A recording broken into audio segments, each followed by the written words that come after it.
Ces hommes que vous voyez maintenant sont quelques-uns des soldats les plus redoutés de la Russie. Ils sont appelés les Kadyrov ou Kadyrovtsi et ils sont prêts à éliminer quiconque menace leur chef, Ramzan Kadyrov, l'allié numéro 1 du président Vladimir Poutine.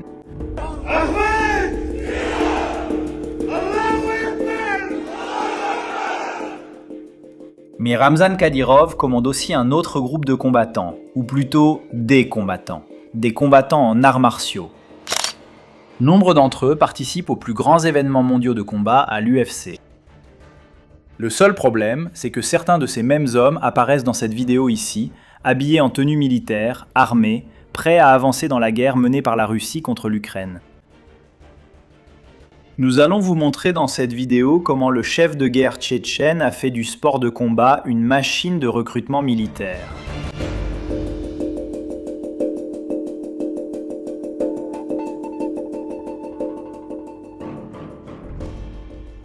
Bien, procédons étape par étape. La question que vous devez sûrement vous poser est « Comment cet homme a-t-il réussi à faire entrer des soldats russes à l'UFC » Pour que nous puissions répondre à cette question, vous devez comprendre qui est vraiment Ramzan Kadyrov et comment il est arrivé au pouvoir. La Tchétchénie, la région que dirige Ramzan Kadyrov, est une petite république du sud de la Russie, nichée entre les montagnes du Caucase, avec une population d'environ 1,5 million de personnes, majoritairement musulmanes. Pendant des décennies, elle a été le centre de conflit entre la population tchétchène et l'armée russe. Le père de Ramzan, Akhmat Kadyrov, avait été un chef rebelle qui a ensuite changé de camp et est devenu le principal allié de Vladimir Poutine dans la région.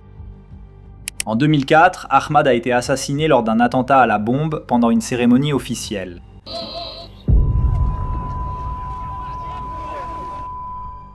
Alors son fils, Ramzan Kadyrov, qui n'avait que 27 ans, a hérité du pouvoir. Il a hérité de ce que son père avait appris. La seule façon de contrôler la Tchétchénie était d'être totalement loyal à Poutine. En échange de cette loyauté absolue, Poutine permettait à Kadyrov de gouverner la République pratiquement comme un fief personnel, avec sa propre armée, sa propre police, ses propres règles. Kadyrov a accepté l'accord et est resté loyal à Vladimir Poutine. Au cours des années suivantes, il a construit un culte de la personnalité qui serait exagéré même selon les normes des dictateurs régionaux. Son visage figurait sur des affiches dans toute la République, son nom était donné à des stades et des académies, et ses discours étaient diffusés sur toutes les chaînes locales. Quelque chose est arrivé et tout a changé. TikTok. Ramzan Kadyrov compte plus de 3 millions d'abonnés sur TikTok. Ce n'est pas un profil géré par des conseillers en communication avec un contenu soigneusement élaboré. C'est le profil de Kadyrov, publiant des vidéos de ses entraînements d'arts martiaux, exhibant des tigres et des lions qu'il garde comme animaux de compagnie, ou priant dans des mosquées. Et plus récemment, apparaissant en uniforme militaire aux côtés des soldats qu'il a envoyés combattre en Ukraine. C'est une stratégie de communication que les analystes occidentaux qualifient de bizarre, mais qui est totalement efficace auprès du public que Kadyrov cherche à atteindre. Pour les jeunes Tchétchènes, élevés dans une culture de masculinité, d'honneur et de loyauté envers le chef, Kadyrov est la personnification de tout ce qu'ils admirent. Fort, riche, puissant, proche de Poutine et obsédé par les arts martiaux.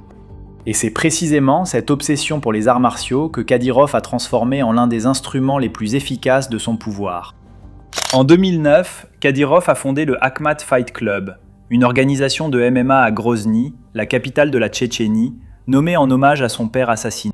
L'Akhmat n'était pas seulement un club de combat, c'était un projet politique et militaire déguisé en sport.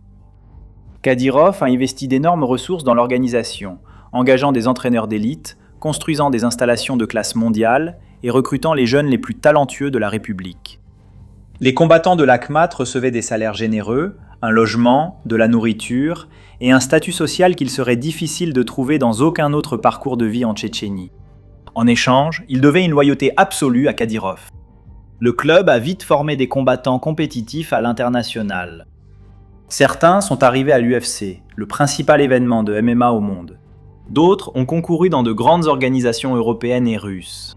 Akhmat est devenu le symbole du pouvoir tchétchène dans le sport mondial. Mais un aspect rarement évoqué par les commentateurs sportifs concernant les combattants d'Akhmat, beaucoup n'appartenaient pas non plus aux forces de sécurité de Kadyrov. Les mêmes académistes qui formaient des athlètes formaient aussi des combattants. et la loyauté exigée d'un combattant d'Akhmat était la même que celle exigée d'un soldat des Kadyrovtsi. Lorsque Poutine a ordonné l'invasion de l'Ukraine en février 2022, Kadyrov a été l'un des premiers à répondre avec enthousiasme en public. Il a publié des vidéos sur TikTok où il affichait son soutien. Il a envoyé ses forces en Ukraine, et il a tenu à ce que le monde entier le sache. Les Kadyrovtsi sont arrivés en Ukraine avec des caméras, documentant chaque mouvement pour les réseaux sociaux de Kadyrov. Des vidéos d'arrivée dramatiques, des prières collectives avant d'avancer, des célébrations après les opérations. La question que se posaient les analystes militaires occidentaux était inévitable. Quelle était la part de guerre réelle et celle de propagande ? La réponse semblait être un mélange des deux.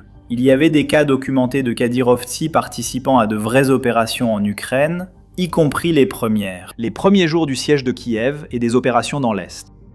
Mais il y avait aussi des preuves que de nombreuses vidéos spectaculaires étaient mises en scène dans des lieux sûrs, loin des vraies lignes de front. Ce qui était indéniable, c'était la présence de combattants de MMA d'Akhmat parmi eux. Des hommes qui, quelques mois plus tôt, participaient à des compétitions internationales de combat, étaient interviewés sur leurs techniques et routines d'entraînement. Ils apparaissaient maintenant avec des fusils et des uniformes militaires, publiant des vidéos d'Ukraine sur les mêmes profils de réseaux sociaux qu'ils utilisaient pour promouvoir leur carrière sportive. Le ring et le champ de bataille ne faisaient plus qu'un. La relation entre Ramzan Kadyrov et Vladimir Poutine est l'une des plus singulières de la politique mondiale actuelle. Officiellement, Kadyrov est seulement le chef d'une des 85 régions de la Fédération de Russie. En pratique, il gouverne la Tchétchénie comme une principauté médiévale, avec une loyauté personnelle envers le tsar à Moscou, en échange d'une autonomie presque totale chez lui. Poutine a besoin de Kadyrov pour des raisons très spécifiques. La Tchétchénie fournit des combattants motivés et expérimentés, qui peuvent être envoyés dans des conflits que Poutine préfère ne pas associer directement à l'armée régulière russe. Les Kadyrovtsi sont officiellement des forces de sécurité régionales, pas des soldats de l'armée russe, ce qui crée une forme de distance politique commode. Et Kadyrov a besoin de Poutine pour des raisons tout aussi spécifiques. Le soutien financier de Moscou, estimé à des milliards de roubles transférés chaque année en Tchétchénie, finance toute la structure de pouvoir de Kadyrov, y compris le Akhmat Fight Club, les salaires des Kadyrovtsi et le style de vie extravagant qu'il affiche sur les réseaux sociaux. C'est une symbiose où chaque côté a besoin de l'autre. Et au milieu de cette symbiose, il y a les jeunes Tchétchènes, recrutés à travers le sport, entraînés dans les académies de MMA et finalement envoyés à la guerre, qu'ils ne comprennent peut-être pas totalement, mais qui leur sont présentés comme une suite logique de la loyauté due au chef. Les combattants d'Akhmat continuent de concourir. Les Kadyrovtsi continuent d'être filmés en Ukraine. Et Kadyrov continue de publier sur TikTok, construisant une armée, une publication à la fois. Dites en commentaire ce que vous avez pensé de la vidéo. Merci d'avoir regardé et n'oubliez pas de vous abonner ici à Autica Militar.